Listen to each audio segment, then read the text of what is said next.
Hello? Hello? Good morning, sir. Good morning, sir. Good morning. What time tayo?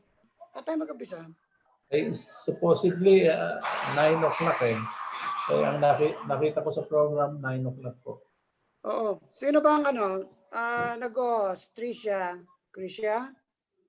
Shell? Chriselle, ikaw nag-host? Yes po, sir. Sige. Anong hinihintay natin?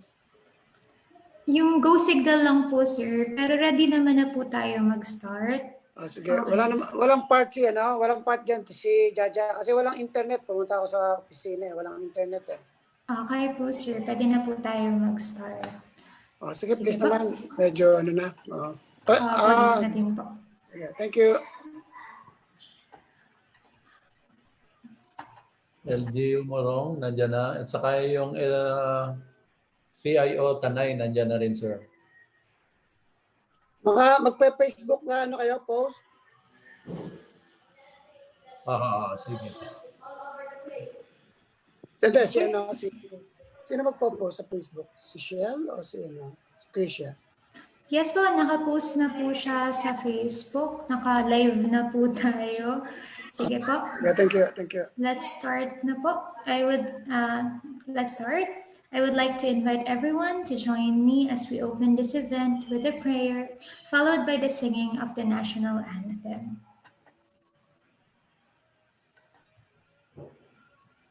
Dear God, thank you for allowing us today to meet and share our knowledge and time with one another in this webinar.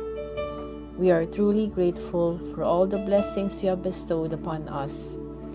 May you extend your divine wisdom to our speaker so that he would be able to impart effectively his God-given knowledge to all of us.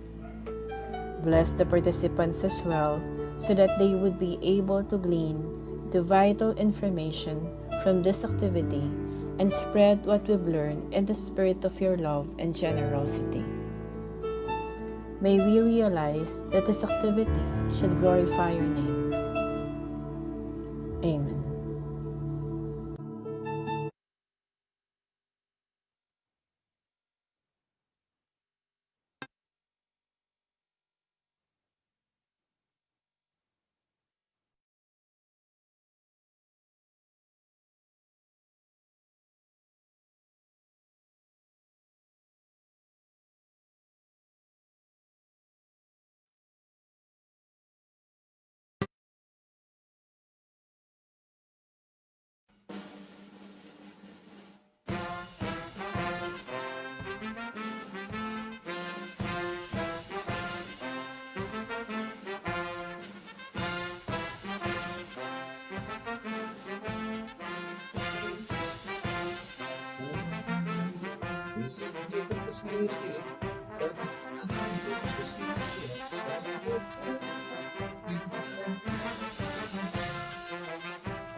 A pleasant morning to all of us. I am Krija Esperanza of DOST Calabarzon, and I will be with you today as we witness the ceremonial Memorandum of Understanding signing to debut the community-managed Micro Hydro Power Project, the CMMHP project in Barangay Cayabu, Tanay, Rizal. With us here is the Regional Director of the OST Calabarzon, Dr. Alex R. Madrigal, the President of the University of Rizal System, Dr. Nancy T. Pascual, the Provincial Science and Technology Center Rizal Director, Mr. Fernando E. Ablaza, the Captain of Barangay Tayabutanay, and of course, members of the IP community of Barangay Cayabutanay, and students and staff of the University of Rizal System. The objective of the CMMHP project is to establish, test, and operate microhydropower system able to provide electricity to far-flung areas with little to no electric supply.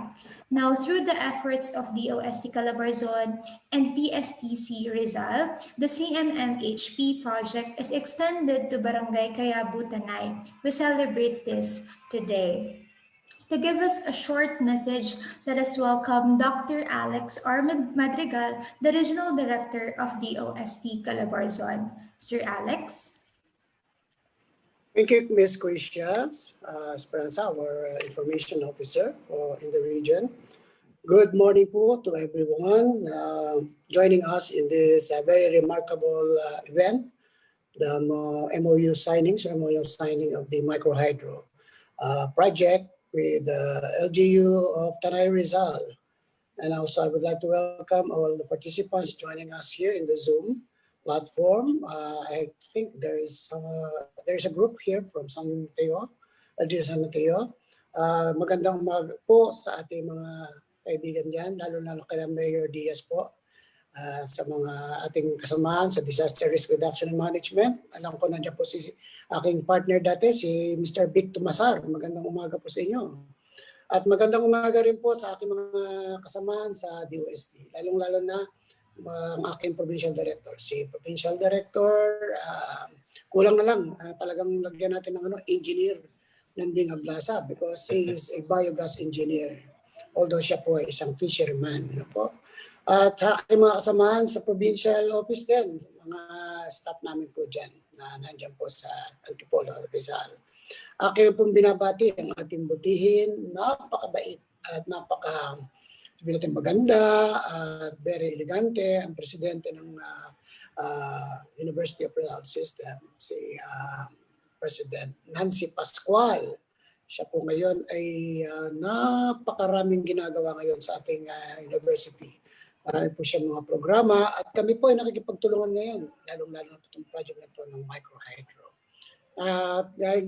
Nais ko po rin batiin sila Ma'am Rio, ang Director of Research, ang Vice President for Research and Development. At si Mr. Ian, ang ating microhydro man. Babati rin po sa LGU Tanay, sa ating pong buting mayor na nandyan, si Tanuan ko po, si Sir Tanuan ko, at sa ating mga kasama dyan sa Cuyambay, dyan po sa Barangay Cuyambay. Kasi po tayo magtatayo ng ating project on microhydro. Sa mga taga Antipolo City po, nagkaroon na po tayo ng konting study dyan, lalong-lalo na sa microhydro possible project sa Hinulugan Taktak. Sana po ay may reconsider natin dahil makamaunahan kayo ng taga-Tanay kasi maigting na po yung aming pakikipag-ugnayan sa Tanay Rizal. Sa ating po mga nakikinig na mga LGUs sa buong lalawigan at sa buong region po ng Calabarzon, magandang umaga po. At sa akin pong mga kasamahan sa regions, regional staff namin. And so this is a welcome message, but I have a good already I prepared my thoughts and my cascading message to our stakeholders here in the region. Doon po sa video na present ng URS. But I would like to make it a point na maintindihan nyo muna kung bakit nagkaroon po ng microhydro project dito sa Tanay. Taon po 2008, inumpisahan po namin mag-conceptualize ng mga project, yung microhydro sa buong region. Nag-start po kami dyan noong 2009 mag-assess ng mga potential sites. Actually, we have several potential sites identified. Nag-evaluate na kami ng possibly mga 21 sites. Yung actual evaluation, ginawa namin sa mga potential na 12 sites. But the limiting factor then is the commitment ng mga, for example, the private corporations or private individuals na meron silang mga resorts or even mga LGUs na merong mga ginagawang mga eco-park system. Inalok natin sila at tinignan natin yung study na napaka-feasible naman na maglagay. Subalit mukhang hindi pa maengganyo. So what we did is to put forward muna what we call an important aspect ng microhydro, which is kung meron dapat magtatanim ng microhydro, meron dapat turbina. So yung aming pong project with the sponsorship po ng Philippine Council for Industry, Energy and Emerging Technologies, o PCERD, pamunguna po noon ng dating director noon ngayon ay Yusek po namin, Undersecretary for R&D, si Yusek Rowena Guevara. Nabigyan po ng pagkakataon na magtayo tayo ng microhydro testing center dyan sa University of Rizal System. Inumpisahan po namin yan ng dating Pangulo ng University of Rizal System, si Madam Canapi, and then tinuloy po at mas lalong pinaigting ni President Pascual. So ngayon po ay operational na yung microhydro testing center. So kung magpuproduce tayo ng turbina, pwede nating i-test doon sa 7 million po yung worth na yun, at nag-commit po naman ang ating URS na magpapalaganap sila ng project. So ito na yung project na uumpisahan natin ang paglalagay ng microhydro power dyan sa Tanay, sa bulubundukin ng Tanay, at lalong na makabenepisyo sa ating mga kasamahan ng mga nitibo at mga nandyan sa liblib na barangay ng Cuyambay Barangay. Meron doon pong napakalaking potential dyan sa Santa Ines. Yan po. At meron din po sa San Mateo, kung hindi niyo po mamarapatin, meron din sa bulubundukin ng Antipolo, ng Rodriguez, but we have to make a study. But we have to show it to you. No? Yung mga nakalagay noon sa barangay Santa Ines at sa Cuyambay, maliliit. Kaya ang gagawin po namin ay pagagandahin namin, palalakihin, at lalagyan ng mas maraming inobasyon. At sana ang intention noon ay magamit sa mga, hindi lamang sa pagpailaw ng mga bahay, kundi para makagawa ng supply ng electricity doon sa mga processing center para magkaroon ng value adding yung ating mga produkto galing sa bulubundukin, sa mga ilog, sa parang, sa mga taniman. So pwede rin siyang mag-energize ng isang temporary storage facility para hindi masira ang mga produkto na manggagaling sa malayong lugar. So sa akin pong palagay, medyo sana bigyan ko ng konting inspirasyon. Ano nilalaman po nitong ating gagawin na pasinaya at pag-mamawasan with the local government unit. Dumaan po sa napakaraming proseso yung ginawa namin ng URS. At sila po ay hindi sumuko hanggang sa ngayon ay nakakuha na siya ng mga datos at nakapagpaalam na doon sa mga local government unit, ano po sa barangay, sa munisipyo. Ang iniintay na lang po namin ay pakikipagtulungan ng National Commission on Indigenous People, NCIP, sa region. Kasi nangingi kami ng parang pahintulot na makagalaw doon sa nasasakupan ng indigenous people. So tuloy-tuloy na po at may nakaamba po kami dito na pera o kaulang suporta para matuloy ang proyekto. So committed naman ng LGU at sa tingin ko po naman ito'y tuloy na. Marami pong microhydro dito sa buong Calabarzon. Meron na dyan sa may bandera ng San Pablo, Nagcarlang area. Meron din sa Cabuyao na tinayo ng private company. Meron din po dyan sa Villa Escudero, pinaka-lumang microhydro. Hanggang ngayon, nagpapailaw. Nanggagaling yung kanilang energy sa ilog. No? At yung nagpapailaw sa kanilang park doon na ginagamit, ay galing sa microhydro. So yung mga may resort sa buong rehiyon na may dumadaloy na tubig, napakalaki po ng mga maitutulong. Kung magko-combine po tayo ng mga renewable resources, energy resources like solar, biomass, microhydro, or yung mga nagagaling sa ilog, ay napakaganda po. Ang pinakamalaki nating microhydro dito o hydro ay yung Kaliraya. So kita nyo, napapailaw sa ating malaking porsyento ng ating ang laki ng potential pa dyan sa may bandaryan ng bundok ng Pangil. Kung mamarapatin nyo, napalaki ng potential niyan. Pinag-aaralan po yan para maging isang source ng tubig sana ng Metro Manila. Pero nauna na yun nandyan sa may bandaryan ng mga Infantile Tanay. Po. But anyway, napakalaki ng potential sa Region 4A. Natutulog po. Hindi ko lang po alam kung paano natin may-encourage ito sa mga local government. You could provide and energize the outskirts, yung mga hindi pa nararating ng linga ng mga energy supply natin ng national grid. So with that, sana po ay magkaroon tayo ng interest yung mga nakikinig dito at mga nasa Facebook natin na palaganapin ito. Matagal na po itong programa, pero sa tingin ko po, since 2009, nung ako maging director, 2006, nung ako maging director, sabi ko, I will commit that we should have something like this in the region because of the untapped potential of this energy resource.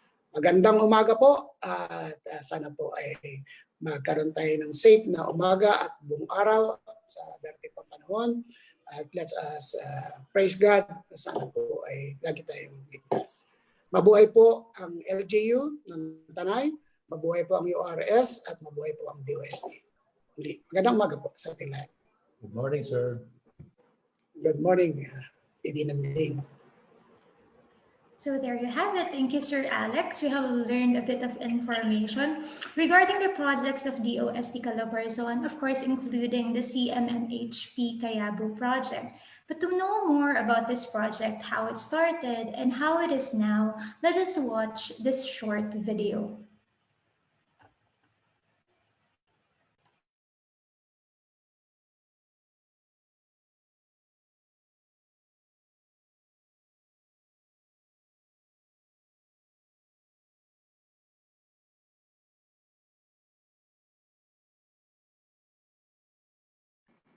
Wala yatang sounds?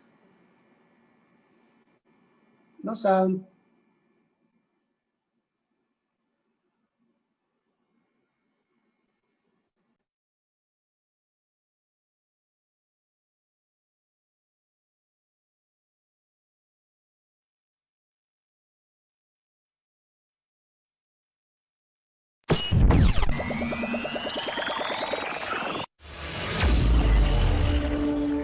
The Department of Science and Technology, Region 4A.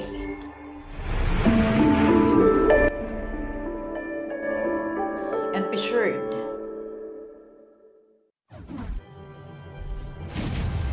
Together with the University of Rizal System, Micro Hydro Power Turbine and Testing Center presents Establishment, Testing, and Operation of a community-managed micro-hydropower projects in Barangay Kayabu, Tanay, Province of Rizal.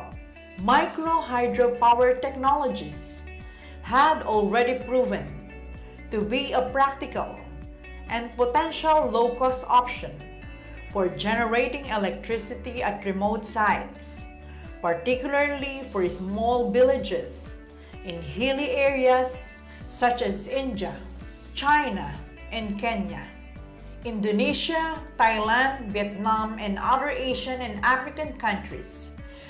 The Department of Science and Technology have been providing site assessment support to different areas in the region, with different sites assessed, in which 8 of these are valid for micro-hydropower installations to promote renewable energy sources.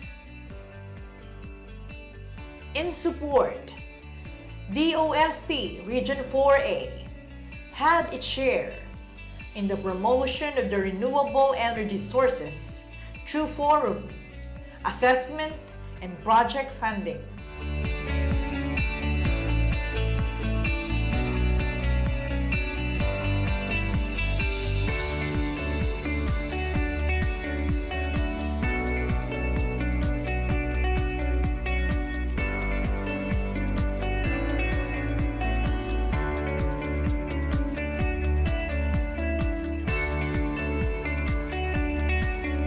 Barangay Kayabu is one of the communities in Upland Tanay, known to its virgin forests and mountains, such as Mount Mainoba, where the 8 Wonder Falls is located, and Mount Kayabu, being protected and cultivated by the indigenous community of the Dumagats and Remontados.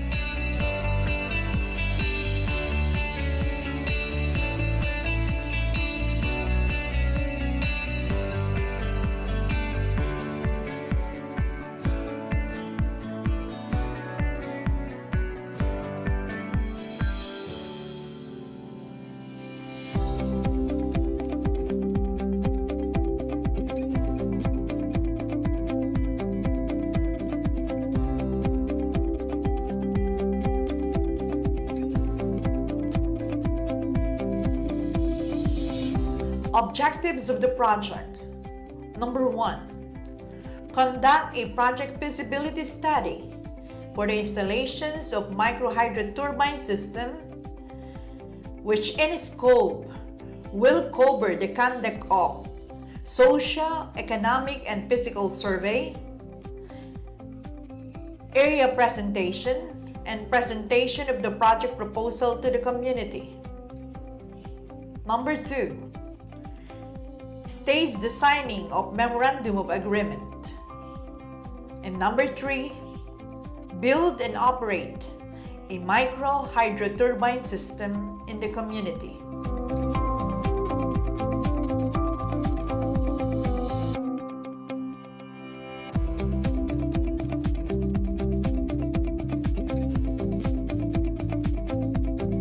The project aims to establish and operate a pilot micro hydro turbine system, of which the efficiency will be tested at the Micro Hydro Power Turbine Testing Center before its installation and operation in the community of Kayabu in Tanay, Rizal.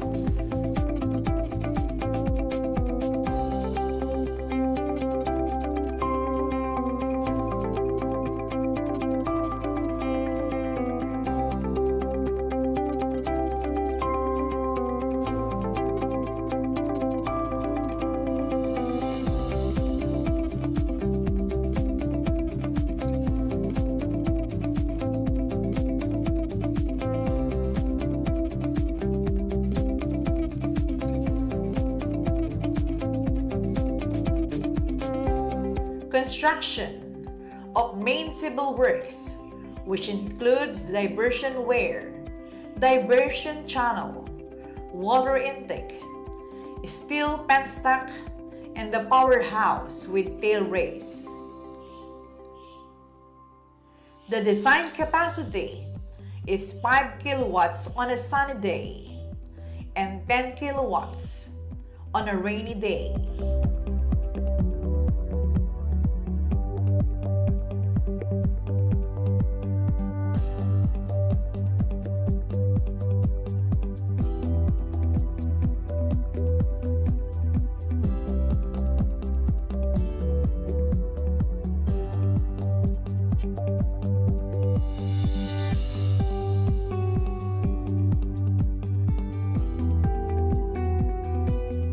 Through the project, the whole barangay community will also be able to learn that aside from the solar heat, water can also be a source of electric power through the micro hydropower turbine that will be situated in the area.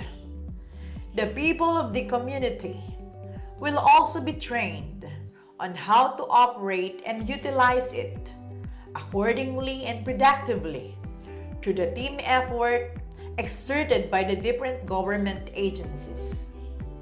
Sa magandang araw po sa ating lahat, ang pamahalang bayan ng Tanay ay nakikisa sa Department of Science and Technology sa pagdiriwang ng National Technology Week na may temang agham at teknolohiya, sandigan ng kalusugan, kabuhayan, kaayusan at kinabukasan. Lubos po kami nagagalak sa planong proyektong Community Micro Hydro Power Project sa ating Aplan Barangay na makatutulong sa ating mga mamayan sa kabundukan na magkaroon ng access sa liwanag ng electrification na ito.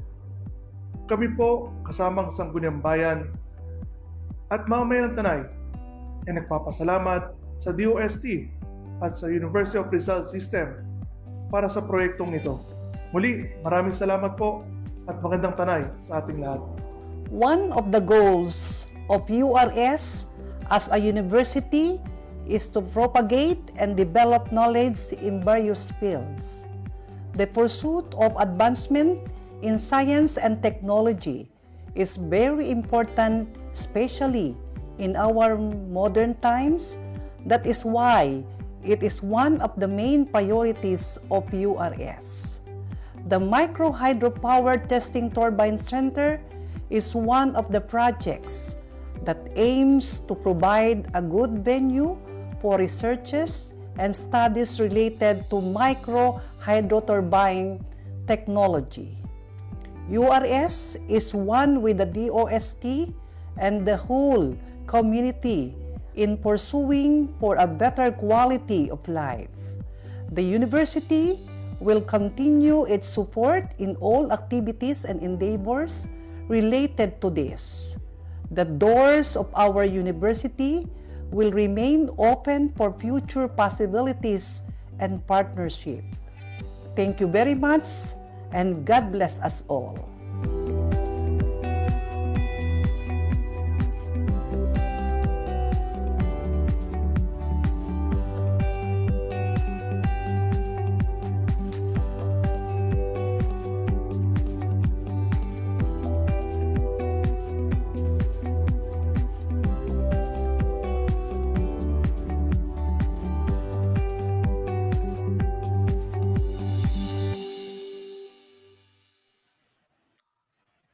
Now, the time is ripe for us to make official the CMMHP Kayabo project with the signing of the Memorandum of Understanding between the Regional Director of DOST Calabarzon, Dr. Alex R. Madrigal, the President of the University of Rizal System, Dr. Nancy T. Pascual, and the Mayor of the Municipality of Tanay, Rizal, Honorable Rex Manuel C. Tanwatco.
Okay, may I ask Dr. Alex to share to us their camera for us to view his signing of the Memorandum of Understanding?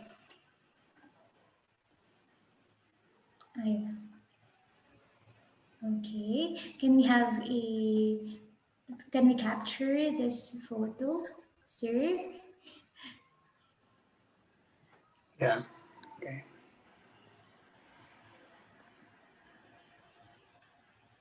Oh, there. Yeah. Oh, there. Yan.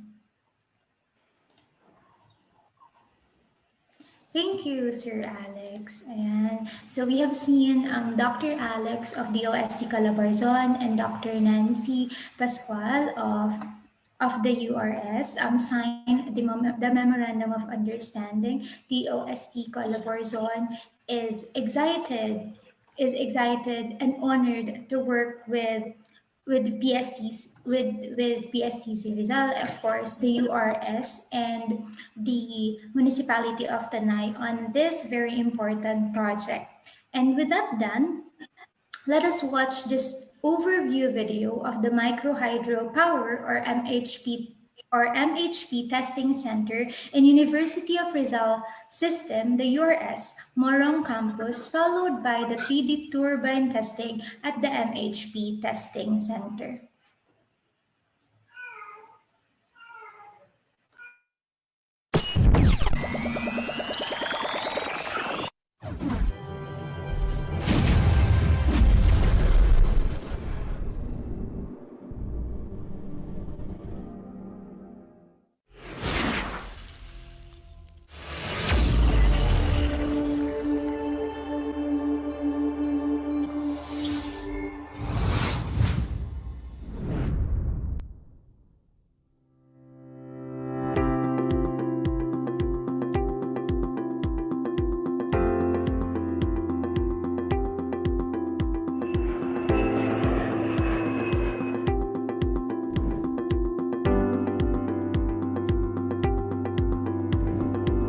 is growing realization that microhydro scheme plays an important role in the economic development of remote rural areas, especially in mountainous places in the Philippines.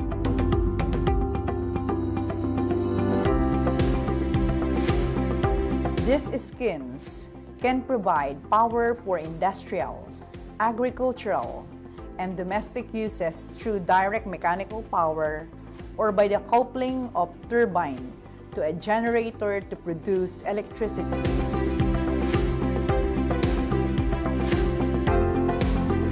Micro hydropower technology is one of the best renewable energy options for small-scale decentralized microgrid applications. One of its distinct advantages when compared to wind and solar energy technologies is its capability to provide continuous electrical power on a daily basis.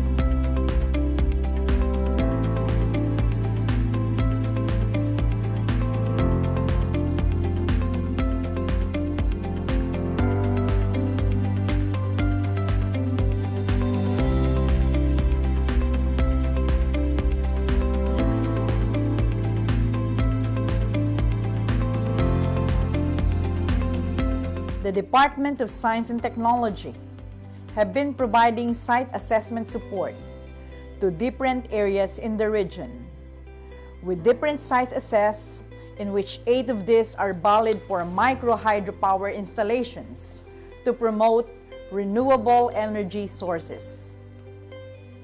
In support, the Department of Science and Technology Region 4A had its share in the promotion of the renewable energy sources through forums, assessment, and project funding.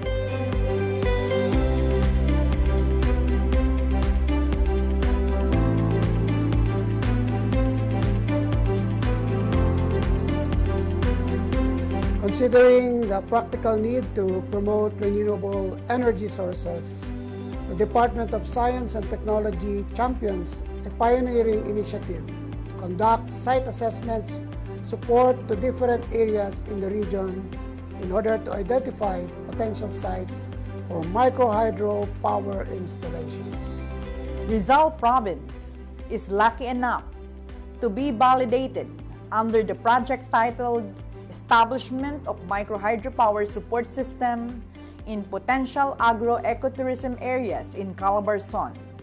Thus, URS Microhydropower Turbine Testing Center or MHP TTC at the University of Rizal System was established.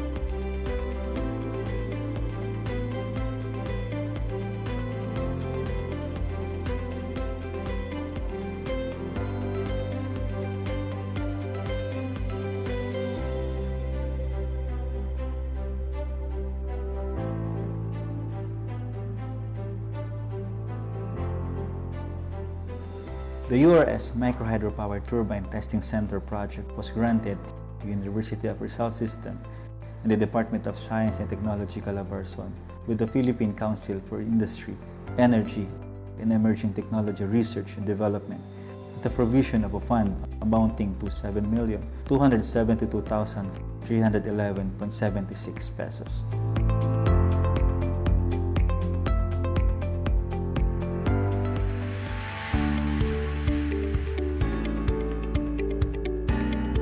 marked the establishment of the Micro Hydropower Turbine Testing Center at the University of Rizal System, a team composed of faculty and staff were chosen and sent to HICOM, Indonesia, to attend training on micro hydropower turbine testing.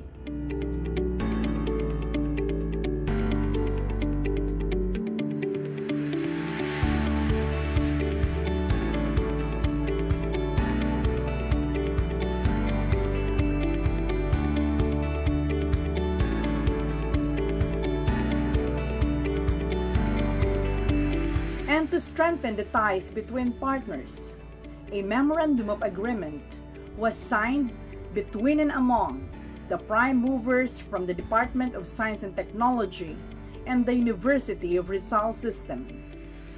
The event signaled the beginning journey of the realization of the URS Micro Hydropower Turbine Testing Center.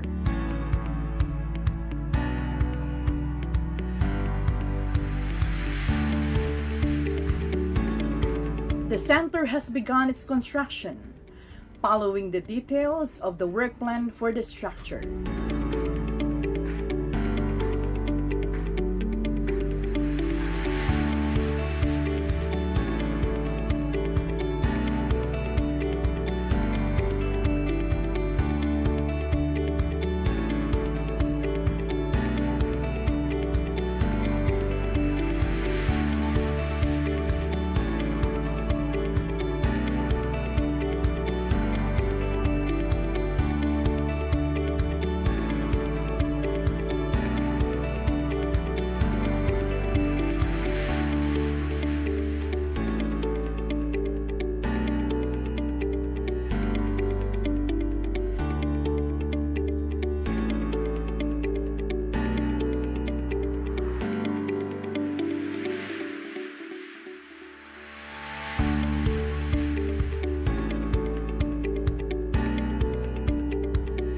Signal the beginning of the establishment of the center, an inauguration was held and was graced by DOST Regional Director Alexander Madrigal, Provincial Director Fernando Ablasa, Dr. Marita Arcanapi, the former president, who was succeeded by President Nancy T. Pascual.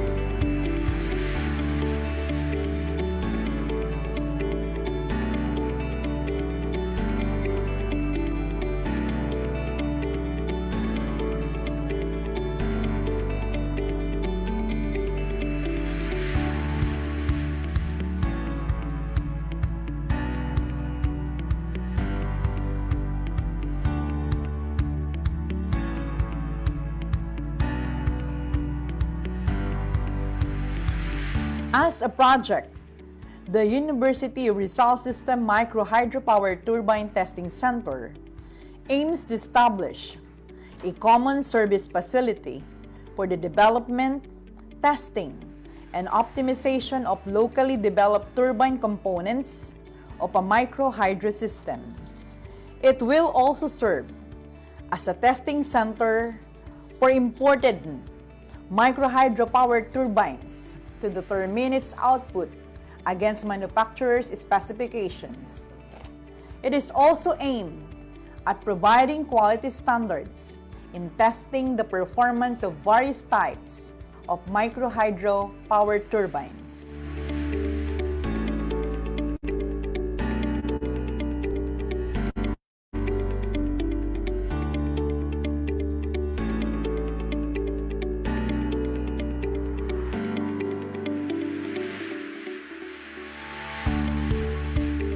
The very objectives of the project: 1.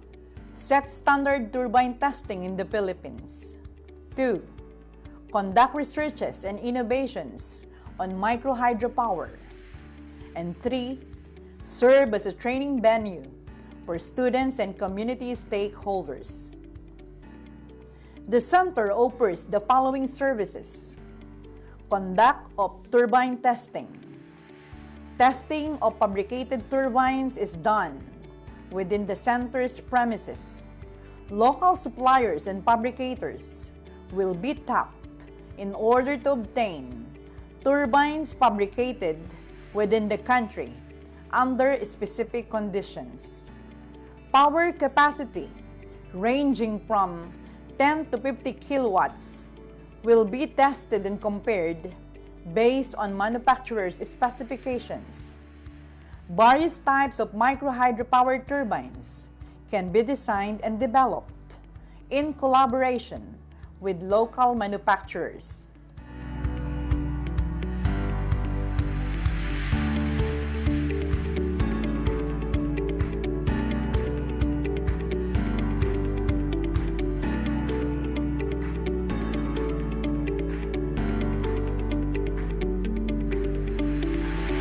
The center is also meant for researchers in the conduct of research development and innovations, conduct of student laboratory exercises under the supervision of instructor, professor, and URS of the Micro-Hydropower Turbine Testing Center staff.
The center provides services in the testing of turbines and analysis of the data that ensure the standard performance of the locally manufactured turbines.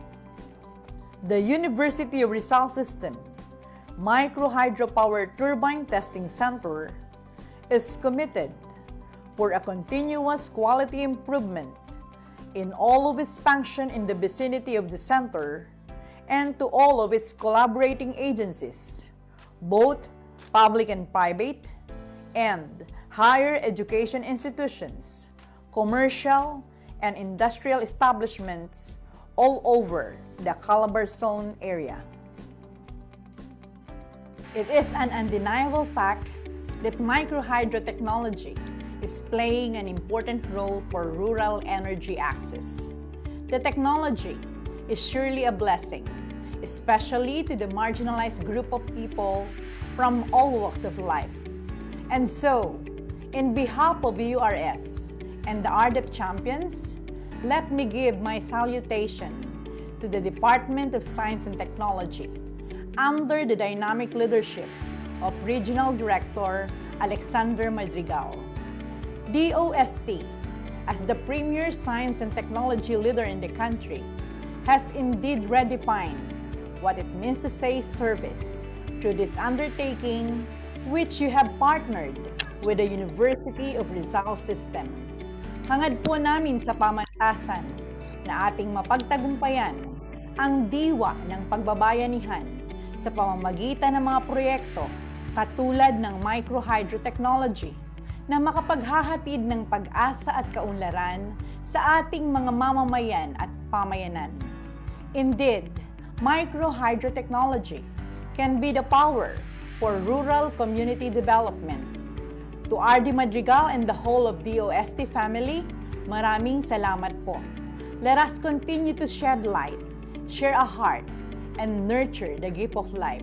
As an educational institution, It is the duty of URS to be the center of knowledge in the province of Rizal. It also includes the responsibility to share the benefits of researches and studies to the communities that needs them the most. In this day and age, science and technology development is indeed fast-paced. Thus, we must be ready to support our fellow Filipinos to improve their quality of life. No one should be left behind. This project will benefit not only the community, but it will also provide the academic community with a good source of data and information for future studies in microhydro turbine technology. I hope that this project marks the beginning of numerous partnerships between the DOST, URS, and the local government units. Rest assured that URS will continue to support this kind of meaningful projects and endeavors. To Director Alexander Madrigal, thank you so much for entrusting this project to URS family. Thank you very much to my URS family who spearhead this project, BP Tet Rio, Dr. Pe Mateo, Engineer Berian Victorio, and all the members of the Technical Working Group. As the President of the University of Rizal System, I am giving my commitment to support not just the advocacy, but the realization of the set goals of the Micro Hydropower Turbine Testing Center. For I strongly believe that its existence is a blessing that truly unfolds for DOST and URS to breed hope and productivity in the lives of people in various communities in the province of Rizal in particular and Region 4 in general. Truly, if our actions inspires others to dream more, learn more, do more, and become more, then we lead a better tomorrow. Once again, in behalf of the URS family, thank you, DOST, for the gift of this venture. Let us continually join hands in empowering people and communities through microhydro technology. More power, and God bless us all.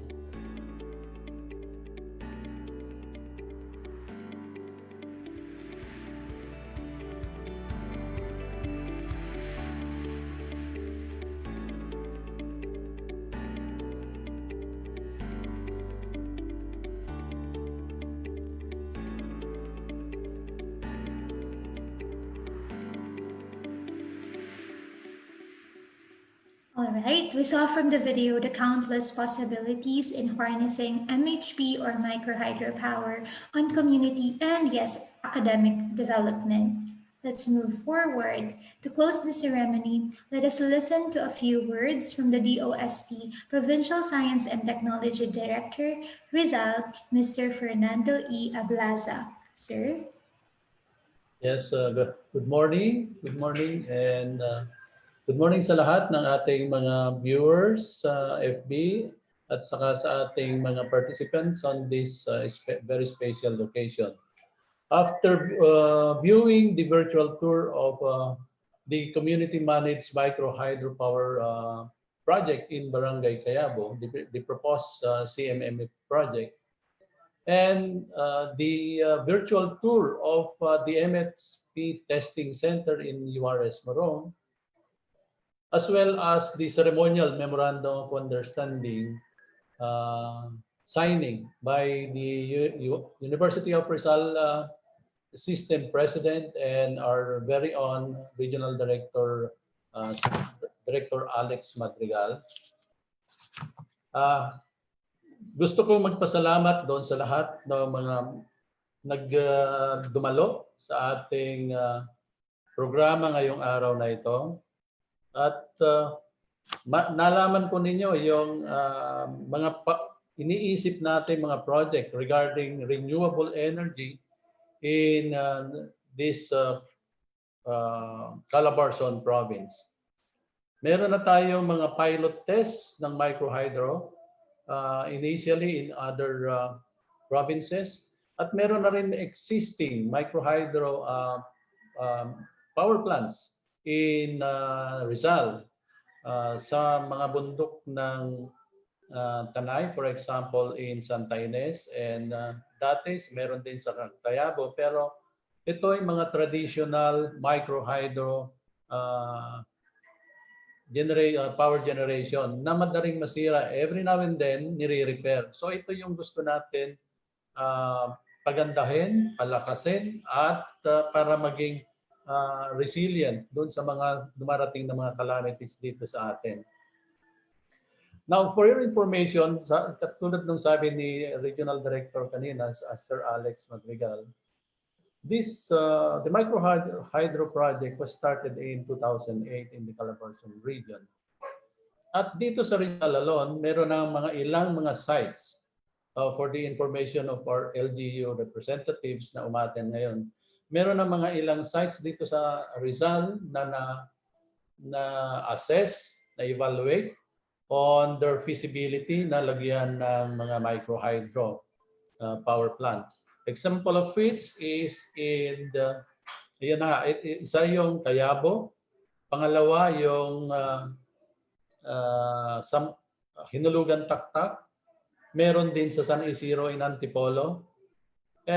Pero meron din kami nakikitang other sites na magaganda na posible din paglagyan ng microhydro power plant in other LGUs. For example, in Rodriguez, in San Mateo, and other LGUs. So ito, kaya inaniyahan natin yung mga LGU ng Rizal para makita nila itong ating ginawang virtual tour ng ating CMMF project in Barangay Cayabo, for them to view doon sa mga plano nating mga project dito sa Rizal, at baka sakaling magkaroon sila ng interest doon sa kanilang mga bayan na mayroon mga potential sites ng mga microhydro. Because this is a renewable energy na basta mayroong tubig ay tuloy-tuloy ang power generation. So unlike other power plants na madaling masira, ito kapag maayos yung paggawa ay mapapakinabangan na maayos at tuloy-tuloy yung pagbibigay nito ng kuryente. Lalong-lalo na doon sa ating mga upland barangays na wala pang connection sa mga ilaw. So muli, gusto kong magpasalamat doon sa mga dumalo para makita yung ating ceremonial Memorandum of Understanding or Memorandum of Agreement signing. At para makita ninyo yung mga nagawa na, katulad ng virtual tour dun sa MHP testing center natin sa Morong, ito ay existing na.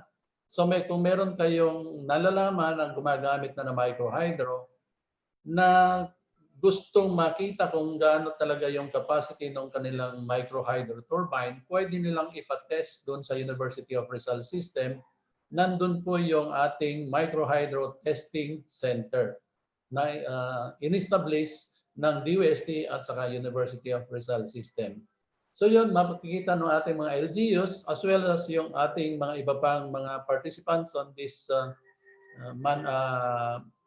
morning occasion, kung ano yung mga nagawa na at yung mga ano pang mga plano natin gawin dito sa Microhydro Testing Center. Of course, sa pakikipagtulungan ng ating mga National Commission for Indigenous People, kasi sila yung mga nandito sa mga ating mga kabundukan na nangangalaga. So kailangan natin hingin yung kanilang permit para makapag-establish tayo ng mga ganitong klaseng mga renewable energy power plants. So maraming salamat sa ating lahat, sa ating mga participants, at muli sa ating mga susunod pa mga project, gusto kong aniyahan kayo bago ko tuluyan tapusin. Gusto ko rin aniyahan kayo dahil sa November 10, meron din kaming virtual tool ulit doon sa ating animation center laboratory dito sa Antipolo, Rizal, sa office ng provincial office ng DOST dito sa Rizal. So sa November 10, magkita-kita tayo ulit dito sa ating virtual tour ng ating mga projects. Magandang umaga sa ating lahat. Thank you.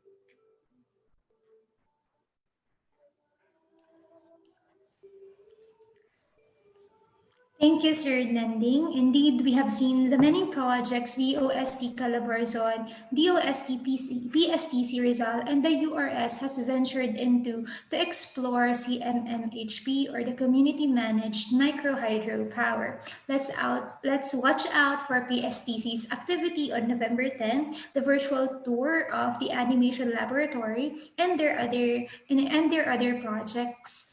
So let's watch out for that. Ayan, so we're now ending. May I ask everyone to turn on their cameras for a brief photo taking?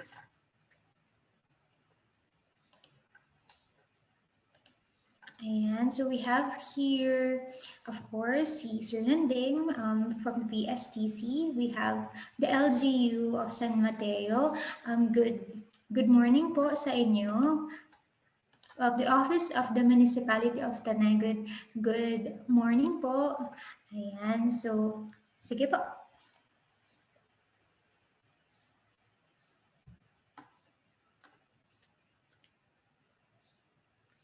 Okay na po ba?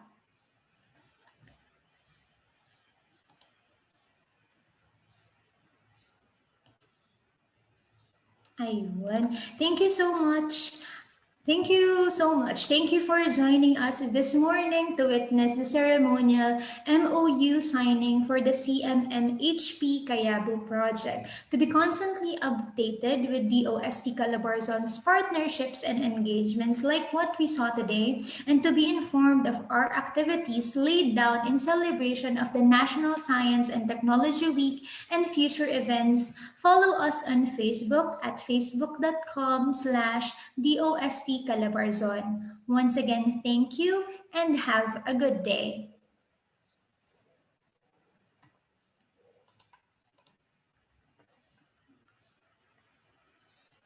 Ayan, salamat po.